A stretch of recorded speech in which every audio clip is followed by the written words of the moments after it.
स्वाध्याय इयत्ता 10वी विषय विज्ञान पाठ 2 मूलद्रव्यांचे आवर्ती वर्गीकरण लघुत्तरी प्रश्नोत्तरे। सन 1817 मध्ये डोबे रायनर या जर्मन वैज्ञानिकाने मूलद्रव्यांचे गुणधर्म व त्यांची अणुवस्तुमाने यात संबंध असल्याचे सुचवले। डोबे रायनर यांनी एकसारखे रासायनिक गुणधर्म असणाऱ्या प्रत्येकी 3 मूलद्रव्यांचे गट पाडून त्यांना त्रिके असे नाव दिले। डोबे रायनर यांनी एका त्रिकामधील 3 मूलद्रव्यांची मांडणी अणुवस्तुमानाच्या चढत्या क्रमाने केली। त्रिकामधील मधल्या मूलद्रव्याचे अणुवस्तुमान हे अंदाजे इतर 2 मूलद्रव्यांच्या अणुवस्तुमानांच्या सरासरी इतके असते। सर्व ज्ञात मूलद्रव्यांचे वर्गीकरण डोबे रायनरच्या त्रिकामध्ये होऊ शकले नाही। 1866 मध्ये न्यूलँड्स यांनी त्या काळी ज्ञात असलेली मूलद्रव्ये त्यांच्या अणुवस्तुमानाच्या चढत्या क्रमानुसार मांडली। न्यूलँड्स यांनी केलेल्या रचनेनुसार त्यांना दिसले की प्रत्येक 8व्या मूलद्रव्याला पहिल्या मूलद्रव्यासारखे गुणधर्म होते। न्यूलँड्स यांनी 8व्या व पहिल्या मूलद्रव्यांच्या गुणधर्मांमध्ये दिसून येणाऱ्या सारखेपणाला अष्टकांचा नियम असे म्हटले। न्यूलँड्स यांच्या अष्टकाची सुरुवात सर्वात हलक्या हायड्रोजन या मूलद्रव्याने झाली तर शेवट थोरियमने झाला। नंतरच्या काळात शोध लागलेल्या नव्या मूलद्रव्यांचे गुणधर्म न्यूलँड्स यांच्या अष्टकांच्या नियमात बसले नाहीत। दिमित्री मेंडेलीव या रशियन वैज्ञानिकाने इसवी सन 1869 ते 1872 या काळात मूलद्रव्यांची आवर्त सारणी विकसित केली। मेंडेलीव यांनी त्या काळी ज्ञात असलेली 63 मूलद्रव्ये त्यांच्या अणुवस्तुमानांच्या चढत्या क्रमाने मांडली। मूलद्रव्यांच्या भौतिक व रासायनिक गुणधर्मानुसार मेंडेलीवने मूलद्रव्यांच्या आवर्त सारणीची रचना केली। मेंडेलीव यांना असे दिसून आले की ठराविक अवधीनंतर भौतिक व रासायनिक गुणधर्मांमध्ये सारखेपणा असलेल्या मूलद्रव्यांची पुनरावृत्ती होते। मेंडेलीव यांच्या आवर्त सारणीत मूलद्रव्यांचे गुणधर्म हे त्यांच्या अणुवस्तुमानाचे आवर्ती फल असतात। मेंडेलीव यांच्या आवर्त सारणीमधील उभ्या स्तंभांना गण म्हणतात तर आडव्या ओळींना आवर्त म्हणतात। मेंडेलीव यांनी राजवायू 0 गण या गणामध्ये दाखवले। 19व्या शतकाच्या शेवटी हेलियम, निऑन, आर्गॉन इत्यादी राजवायूंचा शोध लागला। मेंडेलीव यांच्या आवर्त सारणीत अणुअंक हा केवळ मूलद्रव्यांचा क्रमदर्शक अंक होता। आधुनिक आवर्ती नियमानुसार मूलद्रव्यांचे गुणधर्म हे त्यांच्या अणुअंकांचे आवर्ती फल असतात। मूलद्रव्यांची मांडणी त्यांच्या अणुअंकांच्या चढत्या क्रमाने केल्यावर मूलद्रव्यांचे जे वर्गीकरण मिळते ते म्हणजे आधुनिक आवर्त सारणी। आधुनिक आवर्त सारणीलाच आवर्त सारणीचे दीर्घ रूप असेही म्हणतात। आधुनिक आवर्त सारणीमध्ये मूलद्रव्यांची मांडणी त्यांच्या अणुअंकानुसार केलेली आहे।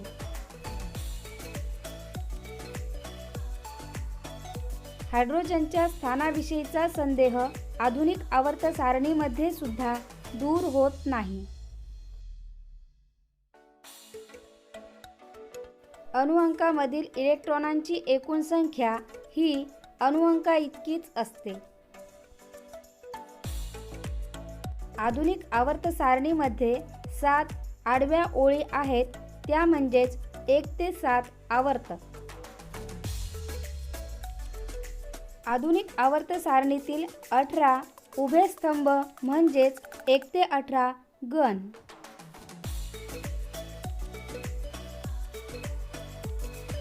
आधुनिक आवर्त सारणीमध्ये 7 ओळी व्यतिरिक्त आवर्त सारणीच्या तळाशी आणखी 2 ओळी स्वतंत्रपणे दाखविलेल्या आहेत. त्यांना अनुक्रमे लॅन्थनाइट श्रेणी व ॲक्टिनाइट श्रेणी असे म्हणतात. आधुनिक आवर्त सारणीमध्ये एकूण 118 चौकटी आहेत. आधुनिक आवर्त सारणी S खंड, P खंड, D खंड, F खंड अशा 4 खंडांमध्ये विभागली आहे. गण 1 ते 2 म्हणजे S खंड. गण 3 ते 12 म्हणजे D खंड. गण 13 ते 18 म्हणजे P खंड.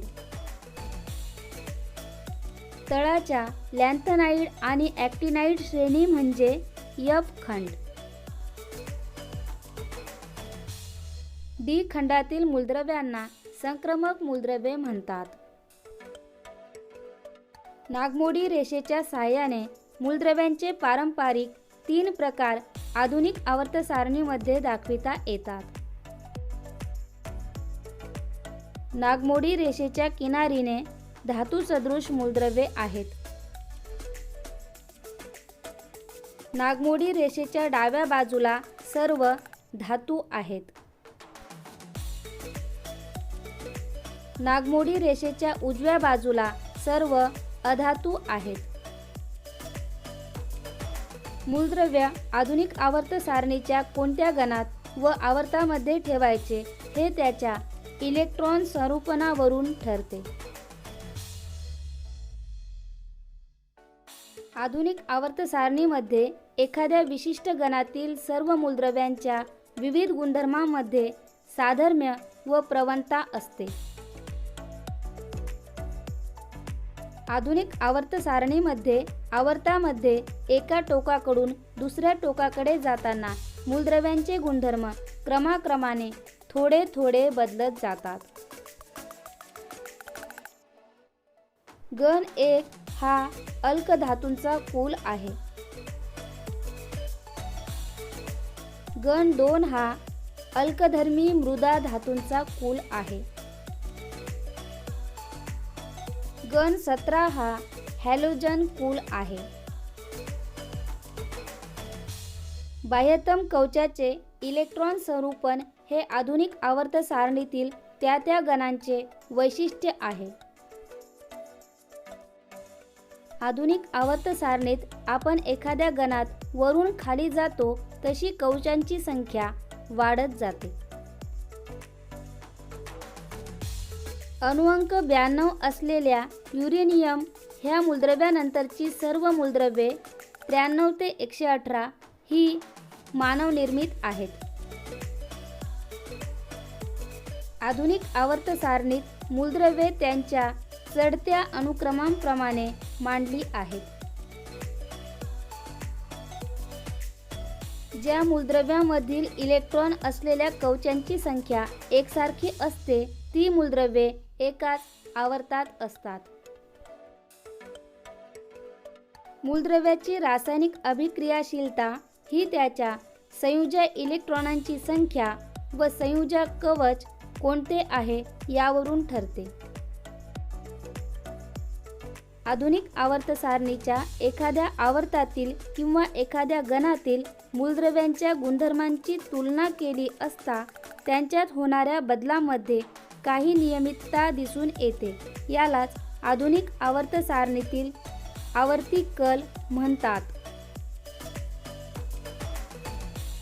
मूलद्रव्याच्या अणूच्या बाह्यतम कवचातील असणाऱ्या इलेक्ट्रॉनांच्या म्हणजेच संयुजा इलेक्ट्रॉनांच्या संख्येवरून त्या मूलद्रव्याची संयुजा ठरते. अणूचे आकारमान त्याच्या त्रिज्येने दर्शवतात. अणुत्रिज्या म्हणजे अणुकेंद्र व बाह्यतम कवच यामधील अंतर होय. अणुत्रिज्या व्यक्त करण्यासाठी पिकोमीटर हे एकक वापरतात. 1 pm = 10⁻⁻12 m. आवर्तामध्ये डावीकडून उजवीकडे जाताना अणुत्रिज्या कमी कमी होत जाते. आवर्तामध्ये डावीकडून उजवीकडे जाताना अणुअंक 1 ने वाढत जातो. धनायन हा धातूपासून तर ऋणायन अधातूपासून बनलेला असतो. धातूंच्या अणूंची प्रवृत्ती स्वतःचे संयुजा इलेक्ट्रॉन गमावून धनायन बनण्याची असते. यालाच मूलद्रव्याची विद्युत धनता म्हणतात. धातूंमध्ये संयुजा इलेक्ट्रॉन गमावून स्थायी राजवायू संरूपण असलेला धनायन बनण्याची प्रवृत्ती असते. मूलद्रव्यांची ही प्रवृत्ती अथवा विद्युत धनता म्हणजेच त्या मूलद्रव्याचा धातू गुणधर्म होय. आवर्तामध्ये डावीकडून उजवीकडे जाताना मूलद्रव्यांचा धातू गुणधर्म कमी कमी होत जातो. एका आवर्तात डावीकडून उजवीकडे जाताना वाढत जाणारा केंद्रकीय प्रभार व कमी होत जाणारी अणुत्रिज्या या दोन्ही घटकांमुळे संयुजा इलेक्ट्रॉनांवर होणारा परिणामी केंद्रकीय प्रभार वाढत जातो व संयुजा इलेक्ट्रॉन अधिकाधिक आकर्षण बलाने धरून ठेवले जातात. यालाच अणूची विद्युत ऋणता म्हणतात. मूलद्रव्याची ऋणायन बनण्याची प्रवृत्ती किंवा विद्युत ऋणता म्हणजेच मूलद्रव्याचा अधातू गुणधर्म होय. कोणत्याही गणात वरून खाली जाताना मूलद्रव्यांची विद्युत धनता वाढत जाते तर विद्युत ऋणता कमी होत जाते.